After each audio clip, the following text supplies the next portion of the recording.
For 10 years, Elias Thorne believed he was the only remaining member of his bloodline. The devastating house fire that took his parents and his younger sister, Clara, was a closed chapter in the small town of Oakhaven. Elias had built a quiet life as a local historian, surrounding himself with the dust of old records to keep his own painful past at bay. But history has a way of refusing to stay buried. It was a crisp Tuesday morning when a young woman, perhaps 24, walked into the town archives. She wasn't looking for land deeds or birth certificates. She was looking for him. She had a faded photograph in her hand, the colors bleeding into each other. But the faces were unmistakable.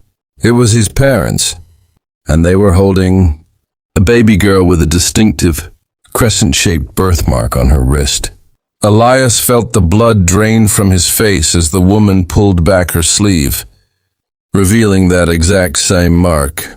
She introduced herself as Maya, raised in foster care 3 states away, with only this single photograph as a clue to her identity. But the shock of a long-lost sister soon turned into a chilling puzzle. Maya claimed she had been receiving anonymous letters for months, guiding her back to Oakhaven, letters containing details about the night of the fire that only the Thorne family could have known. Elias's instinct to protect his new sister warred with a dark suspicion. How did she survive, and who had kept her hidden for 2 decades? As they began to dig, the small town's warmth felt increasingly suffocating. Old family friends avoided their gaze, and the former fire chief refused to answer his door. The truth finally began to unravel when Elias decided to re-examine the old probate records from his parents' estate, which had been managed by his father's business partner, Arthur Pendleton. Pendleton had built a real estate empire on the very land he had acquired after the Thorne family was wiped out. Pendleton had always been like an uncle to Elias. But as Elias traced the financial maze, he found anomalies. Payments made to a private adoption agency days after the fire. In a tense confrontation at Pendleton's lavish estate, the final piece fell into place. Pendleton, desperate for the land and buried in debt, had started the fire. He had intended to kill everyone, but finding a crying baby Clara near the back door, he couldn't pull the trigger on her. Instead, he paid to have her vanished into the foster system, ensuring no other heir could ever claim the land. The dynamic changed in an instant. Pendleton wasn't an uncle. He was a monster. But Pendleton hadn't accounted for Elias's resilience or Maya's stubborn search for the truth. He tried to offer them a significant settlement to leave town, framed as generosity. Elias looked at the man who had ordered his parents' death, then looked at Maya, the sister he had mourned for 20 years. There was no amount of money that could buy Pendleton's freedom. Elias had already contacted the state investigators, bypassing the compromised local police. As sirens echoed down the long driveway, Pendleton realized his empire was built on quicksand. The reunion was bittersweet. The house at Oakhaven was not just a home of fond memories anymore. It was a crime scene. But as Elias and Maya stood on the front porch, watching the sunset, the suffocating weight of 10 years of solitude finally lifted. They had lost their parents and 20 years of shared life, but they had found each other. And this time, no one was going to tear them apart. The history of the Thorne family was no longer a tragedy written in ash. It was a new beginning written in resilience and blood. Julia Vance was the pillar of her community in the upscale suburbs of Atlanta, a successful neurosurgeon, a devoted mother, and the widow of Thomas Vance, a beloved humanitarian whose sudden heart attack 5 years ago had left the city in mourning. Thomas was a man whose image was etched in gold. Known for founding the Vance Foundation for underprivileged children, Julia had spent every day since his death keeping his legacy alive, ensuring their teenage son, Leo, idolized his father's memory. Her life was a masterpiece of controlled grace until the Foundation's 5th annual gala. Amidst the glitz and influential guests, a man approached Julia. He was rough around the edges, his eyes nervous, not the usual clientele of these events. He didn't offer a handshake. He offered a warning. He told her that the Vance Foundation was a lie, a beautifully constructed facade to launder money for a powerful cartel. Julia dismissed him as a delusional extortionist and had him removed by security.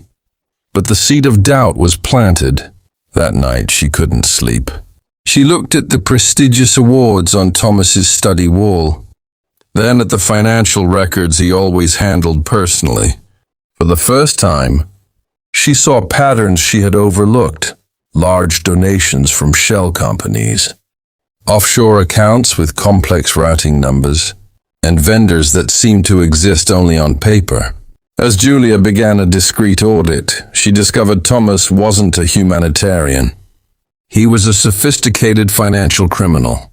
But the deepest shock came when she traced a consistent monthly payment to a quiet mountain town in Tennessee. Fearing the cartel, Julia drove there, expecting to find a drop spot or a hidden stash.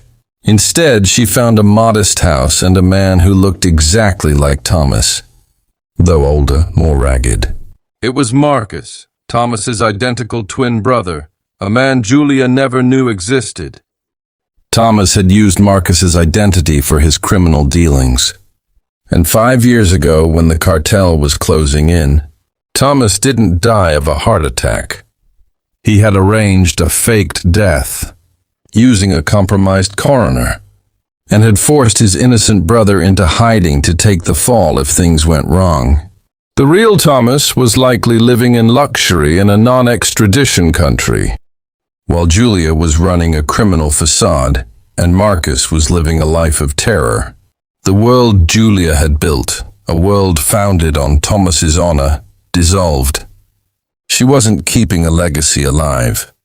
She was protecting a criminal from his own family. Marcus was terrified to talk, believing the cartel would kill Julia and Leo if he did. Julia, back in Atlanta, faced a harrowing choice. Exposing the truth would destroy her career, her family's reputation, and devastate Leo. But continuing the lie meant she was Thomas's accomplice. The situation escalated when the cartel, sensing the audit, threatened Leo. That was her threshold. Julia contacted a special task force in the FBI, bypassing local channels.